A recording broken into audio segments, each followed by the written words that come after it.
need that number, you should talk to me first, okay? Because I don't want people who aren't paired up to not be able to pair up just because there's a group of 4 or something like that. So just a heads up, that's coming soon here. Today we're going to look at the Metasploit framework without the third-party GUI in front of it. Any kind of questions before we get going? This is going to be worth 15%, by the way. There's also going to be a hacking quiz. That's also going to be 15%. The quiz is actually easier than the lab, but you have more time for the lab. So I see the lab as prep, and then by the time you get to the quiz, you're going to be like, that's not that hard. That's the idea. Okay. And from experience, I find that tends to be the case. So, not that it always goes swimmingly, but it's usually pretty good.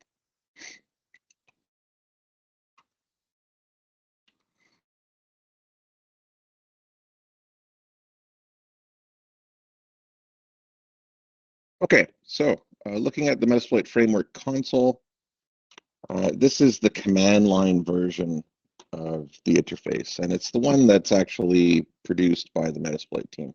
Okay, so it is your primary interface. You're expected, if you're seeking support from them, to work within that. Okay, so they're not really going to, walk you around Armitage or anything like that, because that's managed by somebody else, right? Now, it's actually a very useful interface.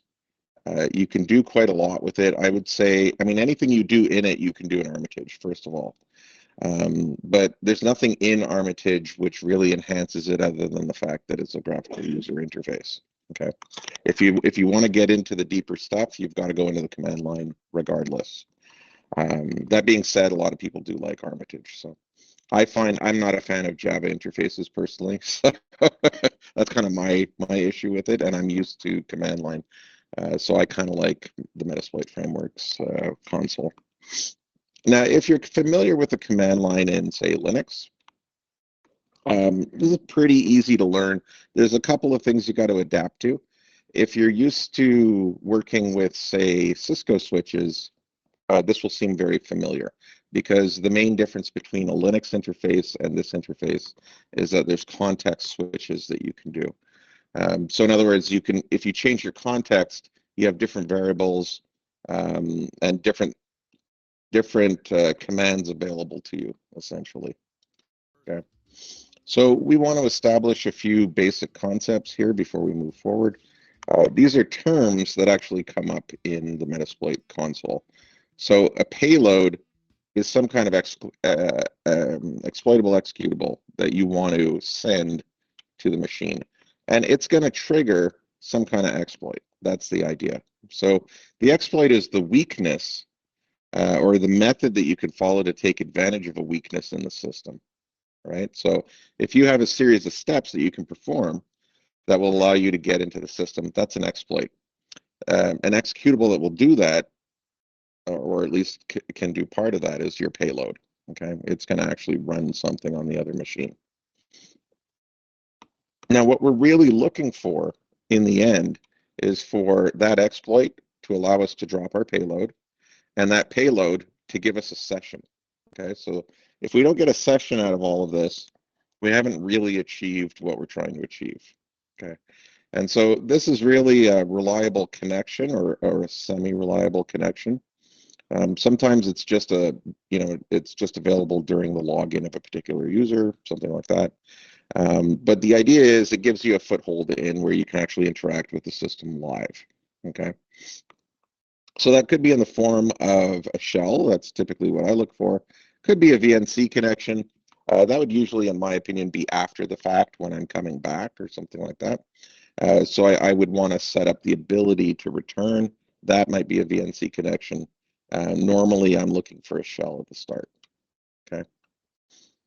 So in terms of the environment, I mentioned context switching. Like Cisco routers and switches, the console allows you to enter into different contexts to run different commands. So when you're in one context, certain things are expected. When you're in another context, other things are expected. Okay. And so that can be useful if you're doing multiple things at the same time and you want to set environment variables to store certain values, and you want to be able to flip over from one to the other without having to rewrite environment variables because they change. Okay, by having them in different contexts, that lets you kind of juggle things a little more easily. Now you can have global variables or you can have local variables when you're working in the environment. A local variable means that for that particular instance, that context, um, you've set a variable and it only applies to that context. And a global variable just means that it's going to carry through for your entire interaction with console. Okay. So there's two different commands that you use to set variables, and these are very important because everything is done through variable setting. Okay. So you're going to have scripts that you're going to run, you're going to select them. But when you select them, you essentially move into the context of that script, and then you have to answer a bunch of questions. Okay. And those questions get answered by setting variables.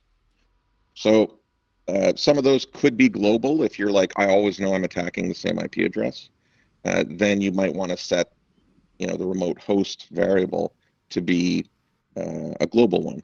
Okay. On the other hand, your payload might differ every time, and so you might want to set that locally. So local variables can be assigned values using the set command. Global variables can be assigned using the setg command.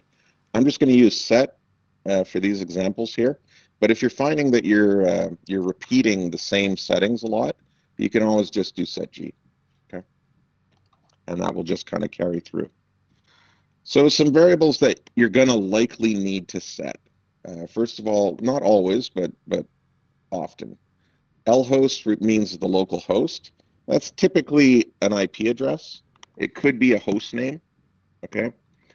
Um, but you do want to make sure you have your own IP address there. Rhost is the remote host that you're trying to attack.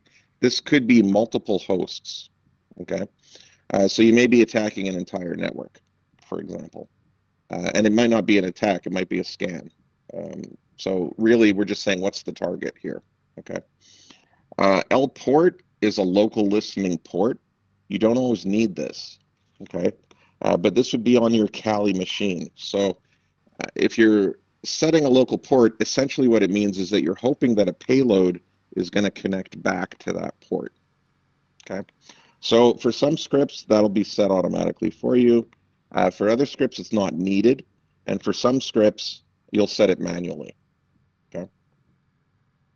And you can usually override whatever the defaults are.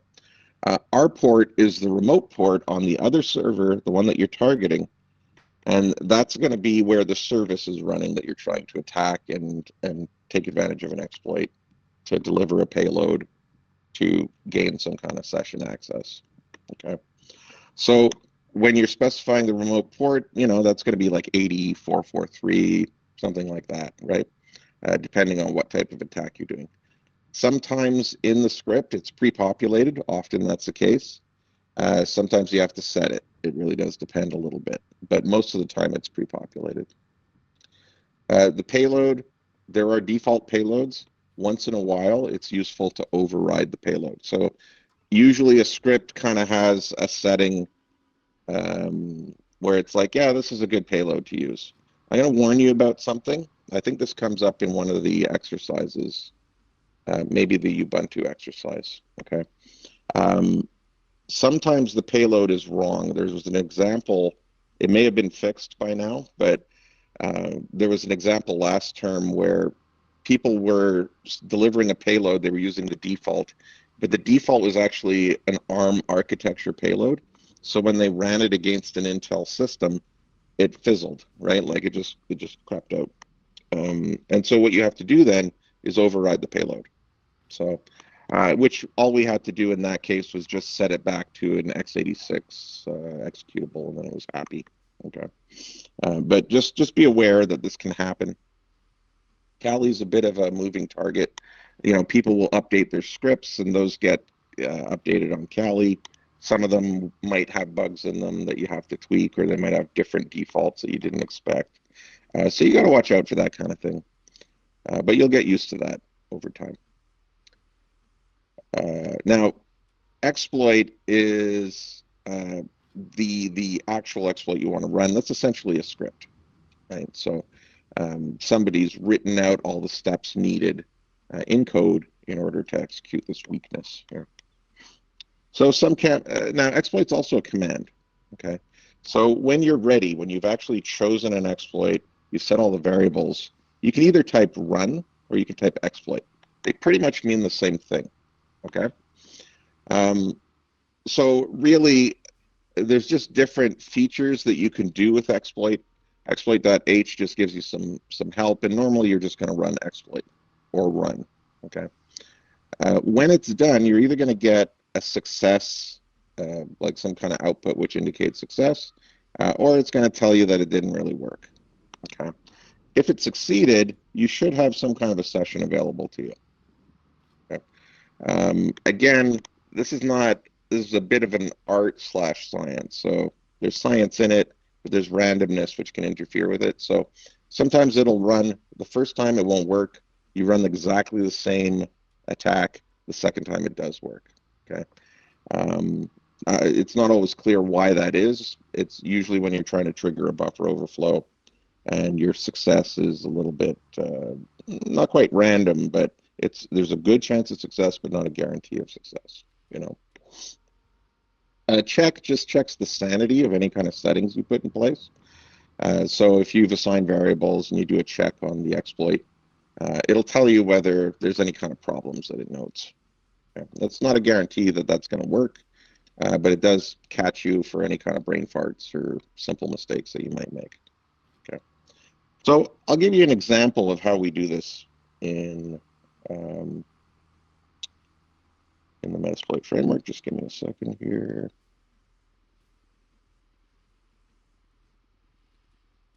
Nope. There we go. Okay. And I'm just going to bring up.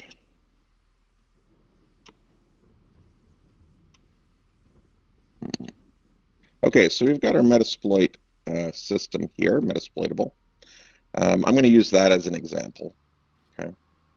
And I've got my Kali mat here. So I'm just going to log into that.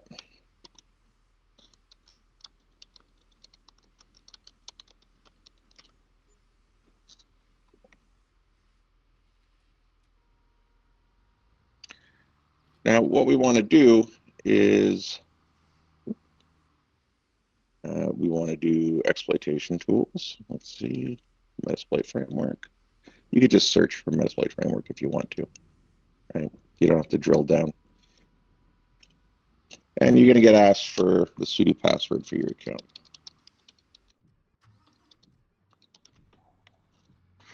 Okay, now if you've already worked with Armitage, then this is already functional at this point.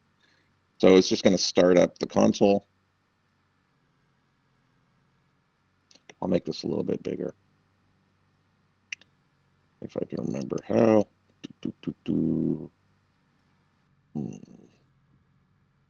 Zoom in, Control++. All right, let's try that.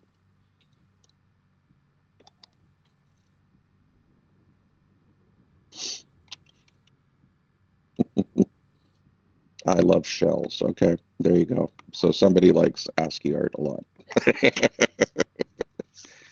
All right, so what do we want to do here? We want to do an nmap scan of the environment, and I'm trying to find what are the IP addresses here. So first thing I'm going to do is just do a ping scan. I believe it's just -p, if I'm right. That might be port. Hold on. Let me just hit nmap here, and we shall see. -a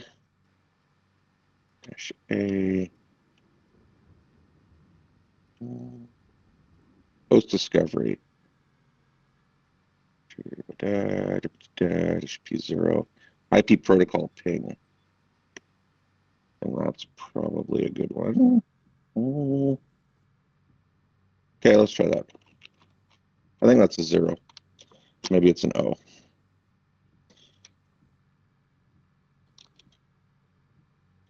So let's try O. We're going to do 192.168.202. I don't know, .0/24. We'll see if it just likes that. Sorry, only works if you're root. Sure, sudo.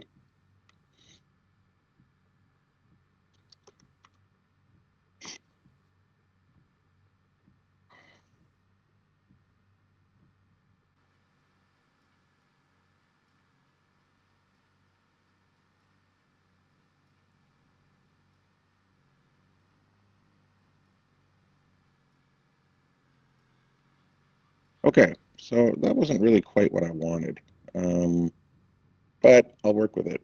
So this is giving a little more detail. I'm just going to check here. I just want to see the MAC commands.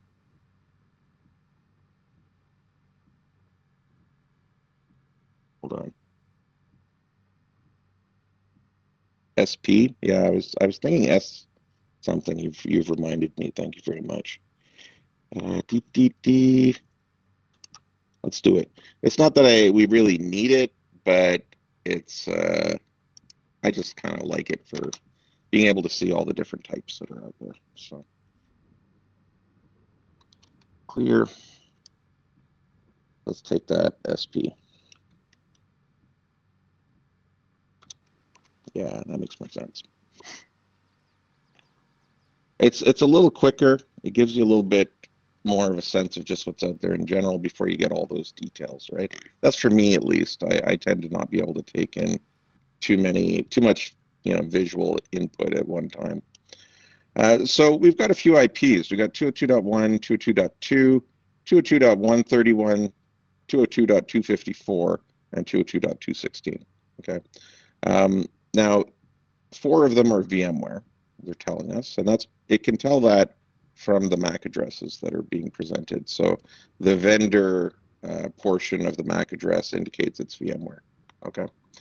This one, on the other hand, is not. 202.1 is the host system. Okay. That is to say, it's my physical machine. I'm not looking to attack that right now. 202.2 is VMware, and we know that that is our default gateway. Okay, so we don't really want to attack that. We're looking to attack this Metasploitable box. 202.131, we don't know. 202.254, that sounds like a VMware reserved address, so we're going to skip that one as well. And there's 202.16, right? So if I just do an if config,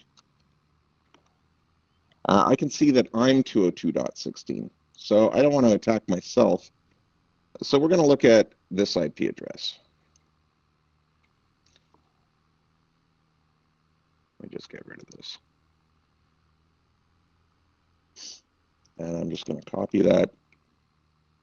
And then we'll do, let me just CLS this or clear it. Just so it's up at the top. So now instead of that SP, we can do a P0, but we're just going to do it for our particular IP address, 131. Okay. And that gives us a nice quick kind of rundown. We know exactly which machine we're dealing with. I don't have to filter a bunch of this stuff. And we could see that there's a heck of a lot of different ports listening on this machine, right? Which we know because we've worked with this one before. It's designed to be very hackable. So the next thing that we might want to do here,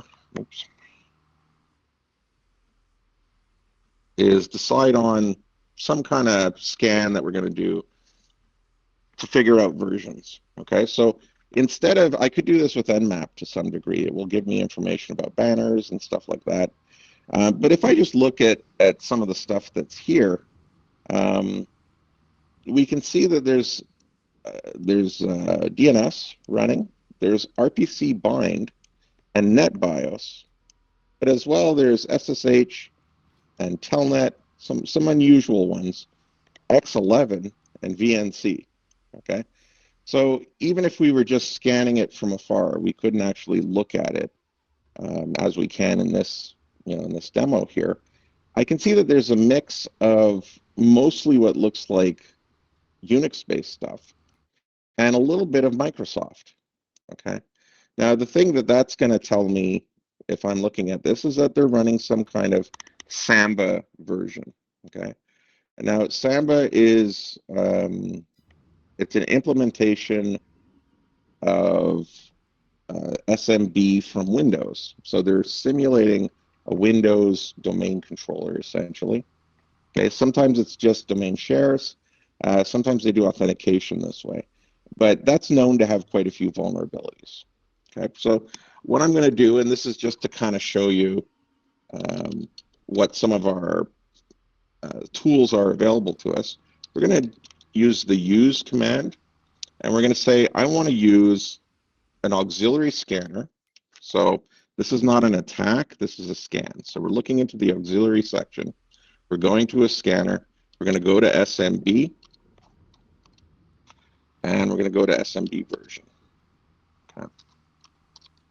And after a while, you're going to see there's like FTP scanners, there's SSH scanners, there's all sorts of different scanners there. But we're going to say, I want to use that. And when we say we want to use it, that's going to set us in a particular context. And you're going to be able to tell because of this red highlighted location. Okay. When you're in a particular script location, that means you're in that particular context. Okay? Now, I can do things like info, and it will give me details about this particular attack, okay, or this module. So here it's telling me who's worked with it, a little bit of a description about what it can do, and it shows you what the variables are that you need. Okay, so if we look over here, there's two variables that are needed. There's the number of threads that you're going to run when you're running this attack, which is just pre-populated for you. That is required, but we've already set it, like it's already been set. Okay, the reason we might want to override this is if we're doing some kind of blitz and we're we want to speed up the response, we can assign more threads to this particular process, and it'll be able to do more quickly. Okay, we should be good with just one here. Now, our host is the host that we want to attack, and we've got to set that. Okay? So what I'm going to do, first I'm just going to show you one other command. So I'm going to go Options. Options gives you a much smaller summary of what variables are needed. Okay, so it's kind of just a quick way of like, I don't need the whole detail. I just want to know what I got to populate. Okay, so we're going to set our hosts to the IP address of the server that we're trying to scan, 192.168.202.131. Okay. Now here it told me that it did it, but if I'm a little paranoid, I can just type options again and I can check, and I can see that it's actually been populated. Okay. So now I can run my scan. It's not an attack, right?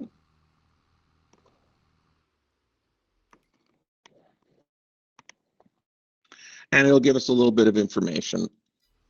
The host cannot be identified, but it is indicated to have been built for Unix, Samba version 3 for Debian. Okay. Now that actually makes a lot of sense because Metasploitable is a Ubuntu install, and Ubuntu is based off of Debian. Okay. So that doesn't tell me that this is Ubuntu, but it does tell me, it's giving me accurate information in terms of what the architecture basically is. Okay. All right, let's see. So Nmap indicated SMB was running on the target. An auxiliary module was called to scan the system. So a Samba install. Okay. We're going to just do a quick search here and see what kind of options we have for Samba. So the search command will let you see different types of attacks. Okay. I might not use is known pipe name because that doesn't actually work, and I'm not looking for one to work, but I might just choose a different one just for the heck of it, and then we'll do one that does work. Okay. But the idea here is you're not always going to know exactly what's going to work for you. Okay. So search Samba. Oops.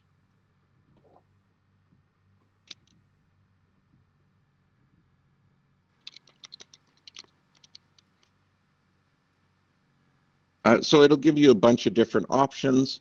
Let me just here up a little bit. So the name of the exploit, the disclosure date, the rank, whether you can check it. Okay, so in other words, whether that command is supported to check whether it's likely to be effective, and a quick description. Okay, so these are all things that have been returned. Not all of them are necessarily ones that we want to run. Okay, so you're typically looking for excellent if you can. Okay, so is known pipe name is listed as an excellent attack. So there would be some hope to actually think about that. And I'll try it maybe just because I know it won't work anyways, but we're just going to say we're going to use it. Okay, so let's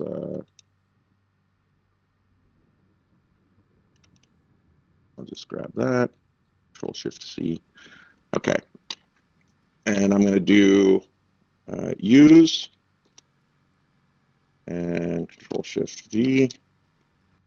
And what that's going to do, as we're in our current context here of Samba version, we're going to be moving over to the exploit context. Okay, is known pipe name. So once we do that, no payload configured, defaulting to command Unix interact, that's fine. Okay, but we could see that we've changed our context. And now if we do info, you can get a nice little summary of everything. It says that we need a remote port, but it's set it for us as 445, which is typically associated with RPC attacks or RPC listening. Our hosts, those are both required, right? So we haven't populated our hosts, but it is needed. And our port is populated. It's also needed. Samba folder, Samba share name are not required, but we can provide them if we want to. Okay. Now, I don't have any information on Samba folder, Samba share name. I could come up with something, but there's nothing obvious there. So we're just going to set the R hosts. Okay, we're just kind of taking a shot in the dark. Now, when I want to set the R hosts, I could just up arrow, and I could just set it by re-executing the command in this new context, and then just do options again, and I should be able to see that it's been set. Okay, I could also set GR hosts to that value. If I keep doing this, it'll become repetitive. I might not want to. I might just want to set the global variable. Okay, but right now I should have everything that I need. So I'm just going to run the exploit. So I could do run or I could do exploit. Run is a little quicker. No suitable share path was found. Try setting Samba share name in Samba folder. So it didn't really like that very much. Okay. And it's exactly the same thing if I run. Okay. Now let's go back. We're going to scan again.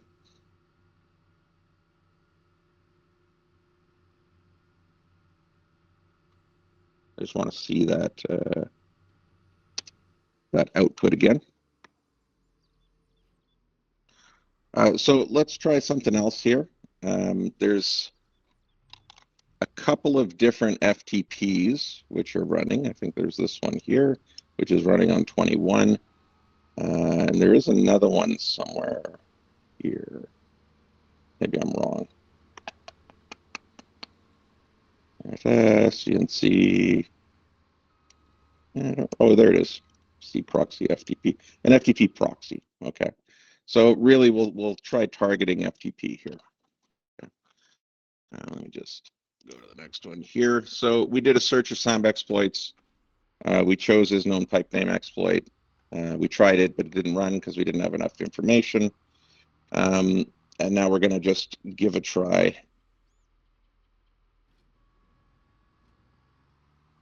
With FTP. So I'm going to search. Let me just do an nmap. Is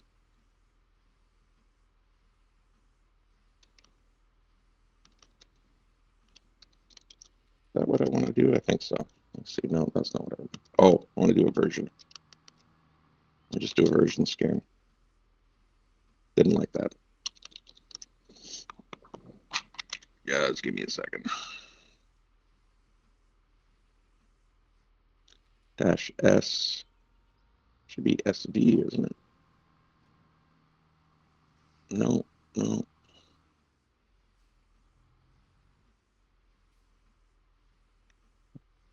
zombie.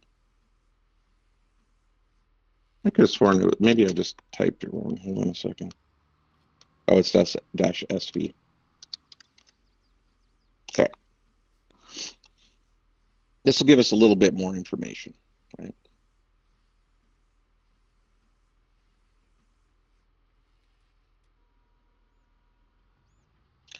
So here, we're doing some banner grabbing, and we're finding out that which version of specific services are running. We're going to focus on attacking this FTP server here, and we got VSF TPD. Okay, that's the particular flavor of FTP that's being run on this server. We could be attacking OpenSSH or something like that. But there's a very nice known exploit with VSF TPD. There are lots of openings in this particular system, right? But we're going to do a search on, let's try VSF TPD. Let's see if that comes up with anything. Okay, so here we've only got a couple of results, and we could see that we're using version 2.3.4, and there's actually a 2.3.4 backdoor. We're going to give that one a try. Okay, so we do Control-Shift-C, and then we use that.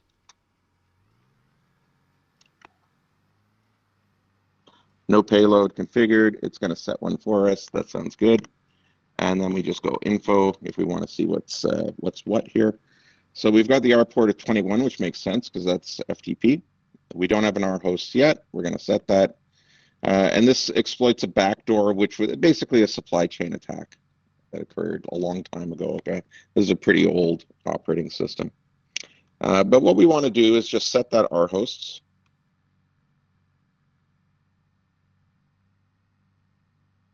Make sure that we got the options set correctly.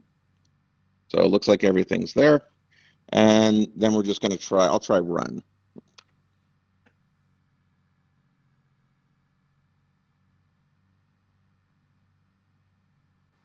So that's promising.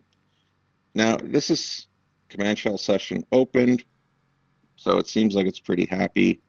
You're going to see that sometimes, I'm just going to type something, right? It's not always obvious that you have a shell waiting for you right there. Okay. But I was actually able to type ls. I'm actually in a shell right now. I can communicate with the server. So if I do who am I, it says that I'm root. Okay. Let me just do clear. We'll see what that does. Okay. If I do host name,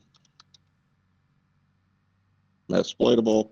If I do if config, it shows me my IP address, which is 202.131. So I'm on the remote host right now, right? You're going to find that, especially in Armitage, but also in the console, sometimes it's not clear whether the exploit has succeeded or not, right? You're just going to have like this blank line with no shell prompt or anything like that.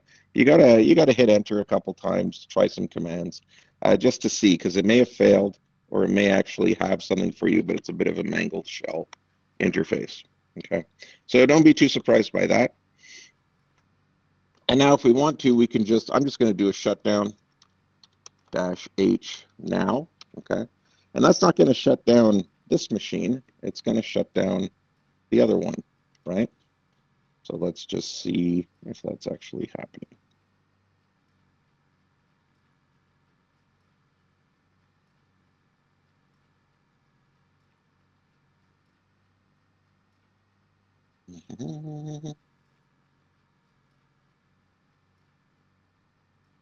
System halted. So it's not, how do I put this? It's still powered on, but it's not actually interacting with anything anymore. It's brought the operating system down to a level where it's not responding to any kind of scans.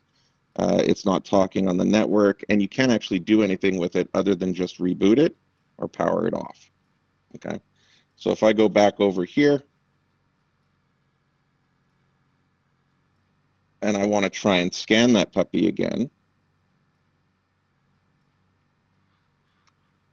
it's not going to be responding, right? So we brought it down essentially. Now, you usually don't want to bring down one of these servers. I just did it to show you that it's actually root access, and you can do that, right? But that's essentially, after you've gotten in like that, what you really want to do is leverage that to be able to get back in, maybe move on to other systems. Okay, that really depends on what you're trying to accomplish, though.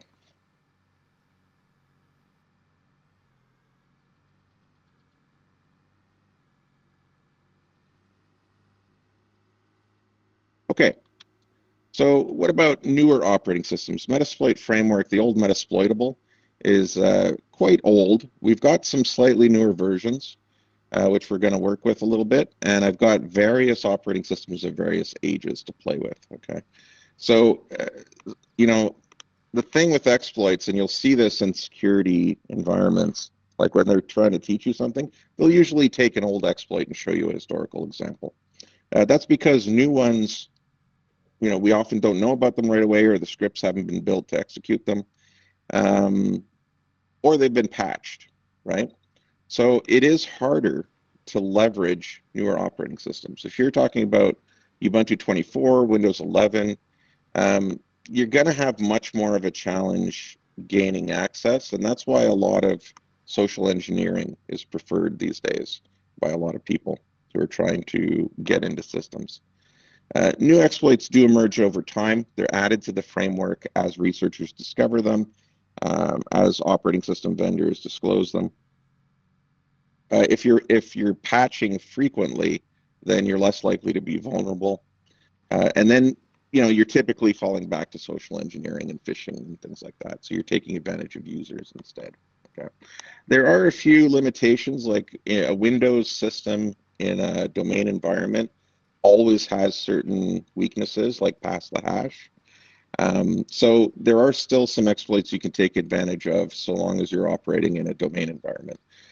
But otherwise, you have to basically eat what you kill, essentially. Like you have to hunt for the attacks that you can come up with on a new system. Okay. Okay, now for you guys, I've got a couple of example exercises that you can work with. Any questions about any of that, by the way, before I move on?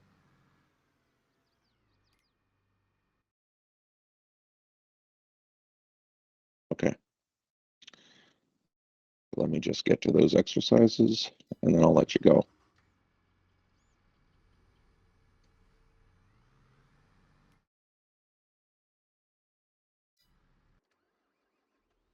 Okay, well, that's videos. Hold on a second. There we go. Okay, so there's some PDFs here. Metasploit and Windows. Okay, so this is a 0-day exploit on different VMs, basically on quite a few different Windows operating systems. Okay, so this is the Eternal Blue attack. It worked on Windows Server 2016, Windows Server 2019, relatively new version, like early versions of it. There are patches available, so if you're fully patched, it's not going to work. But we do that one just to show that it is possible to have a single attack which gives you full control of the machine. Okay, as recent as Windows Server 2019. Now there are some notes here. So this is the PDF document you're meant to follow. There's some notes which are just copy paste commands that you can run. You do have to change IP addresses, okay? But other than that, it's pretty paint by numbers. You can just copy and paste from there if you need to. There's the Metasploit and Ubuntu. So we've got a Ubuntu server up in the hacking folder. This one is more complicated, okay? So it's much more involved. There's levels of access that you gain as you hack in. So you start out just getting like an SSH login, and then you've got to actually, well, no, you start out doing some SQL injection. That gains you SSH access. Once you have SSH access, you use that to leverage root access by taking advantage of Docker. Okay. So there's notes for that as well for you to try out. And there's also the links of where I where I kind of got all this stuff. Okay, so you can look around at it a little bit. There's also an MSF cheat sheet, which is available to you for the quiz. Just a quick, go-to place to find some commands, without too much fuss. And there's also this Ubuntu, I'll just move this up one, Ubuntu hack notes, which, oh no, that's not what I wanted, sorry, a Ubuntu password, which really just shows the password file that we were able to get through SQL injection, okay? So I prettied it up for you so that it's actually usable. So you can just copy it. You can download it down and just use it, because you do have to, when you're doing SQL injection, it's kind of all over the place. You have to kind of clean it up a little, So I did that for you in the interest of saving a little bit of time. Okay. But basically, you've got these 2 exercises I want you to do. That should be good prep for the lab. Once you're into the lab, you're kind of on your own as a group. I'll give you hints, but I won't. There's no pure guidance on it, really. Okay. So it's not like I'm not like Sammy, where I'm like, don't ask me anything, but I'll kind of make a judgment about what I'm willing to discuss and what I'm not willing to discuss, based on whether I think it's something you should know or be able to figure out on your own. Okay.